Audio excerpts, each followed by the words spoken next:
With profound humble gratitude and love to all venerated enlightened masters, we bow to the Almighty in soulful gratefulness for gifting us with their holy blessed presence. May all beings be awakened by their divine grace. Part 2 of 4.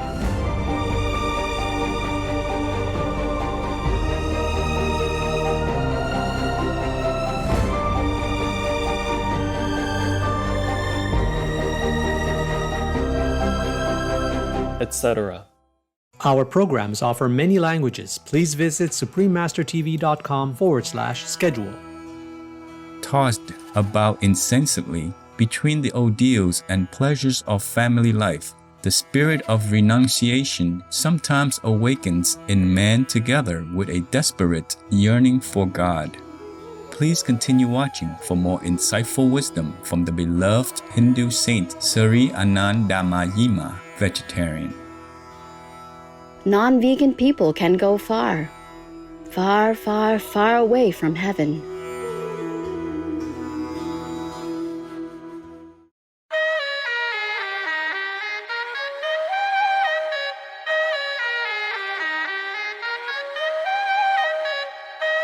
The majestic mountain landscape of Kashmir has enchanted many travelers. When visiting, greet the friendly locals with Mai Sapaj Khoshi Tohi Milid. This means pleased to meet you in Kashmiri. I am Harith. The peace-loving Kashmiri people value the importance of walking the path of virtue and support you on your quest for spiritual upliftment. May God guide all truth seekers along their journey.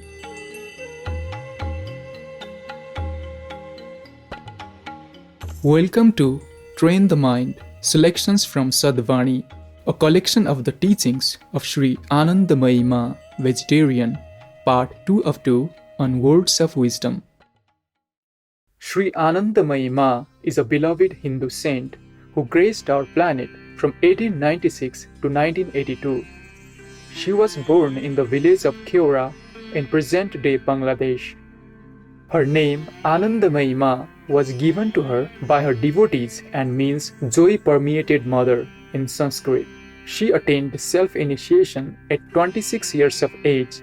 Her saintly qualities have been widely recognized and have also been mentioned by Paramhansa Yogananda in his book Autobiography of a Yogi as follows. I had instantly seen that the saint was in a high state of samadhi, utterly oblivious to her outward garb as a woman. She knew herself as the changeless soul. From that plane, she was joyously greeting another devotee of God.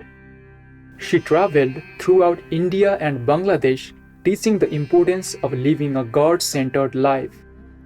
Everyone could be in tune with the divine, and every opportunity in one's life, be it work or family, done with sincerity, love and devotion, would enable one to walk the noble path.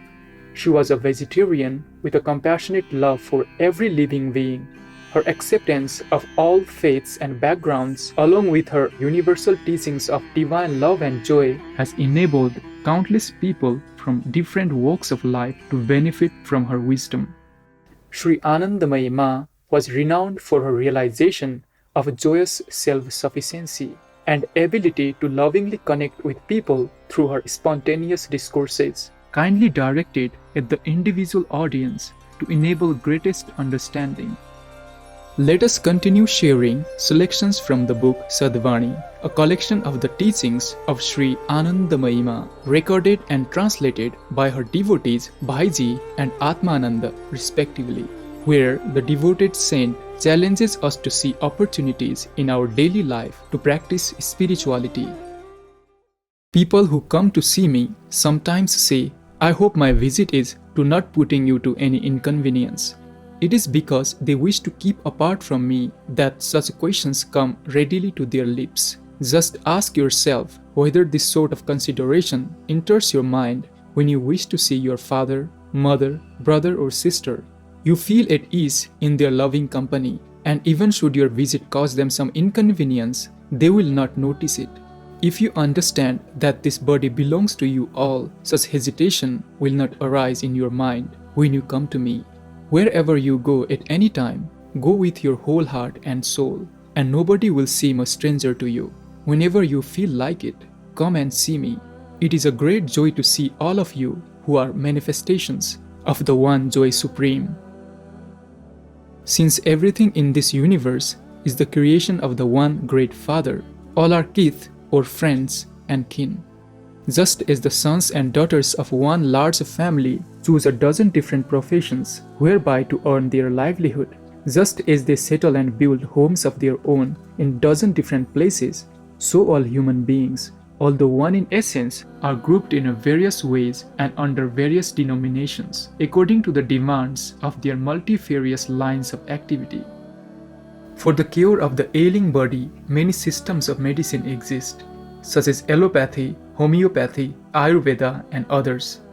Each person makes use of the method that is best suited to him. Equally, to cure man of the disease condition that causes the perpetual recurrence of birth and death, there are elaborate prescriptions to be found in the Shastras or scriptures, and many rules and regulations to be learned directly from sages and saints. Yet all have the same purpose. The diverse paths followed by Hindus, Mohammedans, Vaishnavites, etc., all ultimately lead to the threshold of the eternal. At the entrance to a railway station, there is much agitation and noise, much pushing and jostling, but once the correct platform has been reached, everyone's destination has been settled.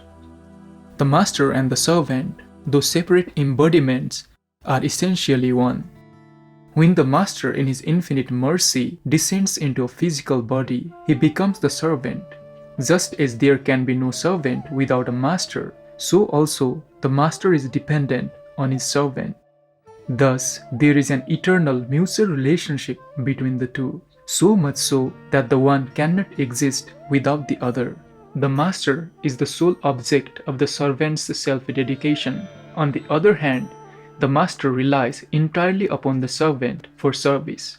The one who in his fullness, in his totality is the master, he himself, when appearing in division, becomes the servant. In other words, the servant is but a partial manifestation of the master. You boast so much of doing service. This is just idle talk. The real servants were Hanuman, Garuda, and other like them, who identified themselves so wholly with their masters that they had no longer independent existences. Complete subjection of oneself in service is what is required. He who is incapable of unreservedly offering to his Lord his all, his wealth, family, friends, mind, heart and body, cannot claim to be recognized as the Lord's true servant. This world may be likened unto a drum with only one player. The rhythms it gives forth depend on his will. When Kirtana is performed, have you not noticed how many people dance and sing to the rhythm of the music? But do any give a thought to the instruments or their players? Those who pass their days on this earth in happiness, which is only a tiny fragment of the real joy, are not interested in knowing Him, the source of all delight. Seek Him who is the fountainhead of everything. This is real tapasya or austerity. This is real sadhana or spiritual exercise. One often hears people say that while living the life of a householder, it is impossible to make spiritual progress. Is this quite true? How many opportunities are offered to a householder for practicing religion in daily life? Parental affection, the fondness between brothers and sisters, the love between husband and wife, the reverence and devotion of children for their parents, the companionship between relatives and friends, the blessings of dependents and of the poor and suffering, are all potent aids towards a life that ultimately aims at self-realization. Think it over and you will understand. Tossed about incessantly between the ordeals and pleasures of family life, the spirit of renunciation sometimes awakens in man, together with a desperate yearning for God. Where this is so, the householder has a better chance, even than many an anchorite who has left home and family. What is the good of saying, I want to turn my mind to the eternal, but I am unable to do so? When anyone in your home has just an ordinary illness or disposition, no matter how preoccupied you may be, you at once consult a doctor and run here and there for remedies. Or if anything goes wrong with your worldly affairs, think of the amount of trouble you take to put it right. But when you find a difficulty in concentrating on God, you at once give up. Fold your hands in your lap, saying, I cannot, and wait for His grace. Does this befit a karma yogin?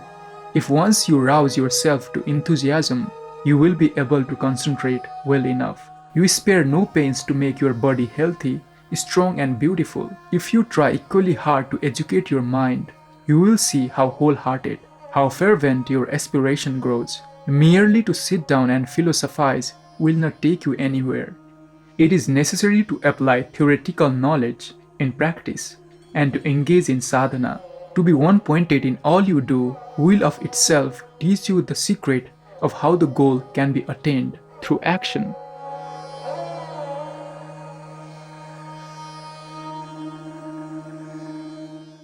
For more information on Sri Anandamayi Ma vegetarian, please visit anandamayi.com. I refuse to take part in any violence against women, against children, against animals, against the earth, against anything that I can protect. I will protect it. And the result is that I will be protected. The Honorable Maneka Gandhi, vegan. Gracious viewers, it was a delight to have your company today. Coming up next is Venerated Master Ngo Min Chiu, vegan, founder of Cow Taoism, part 2 of 2, right after noteworthy news. May the celestial melodies evoke memories of our true home in heaven.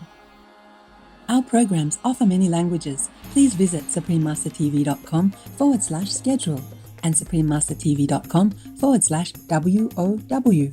Nos programmes offrent plusieurs langues. Veuillez visiter suprememastertv.com/schedule et suprememastertv.com/WOW. Nuestros programas ofrecen varios idiomas. Visiten suprememastertv.com/schedule y suprememastertv.com/WOW。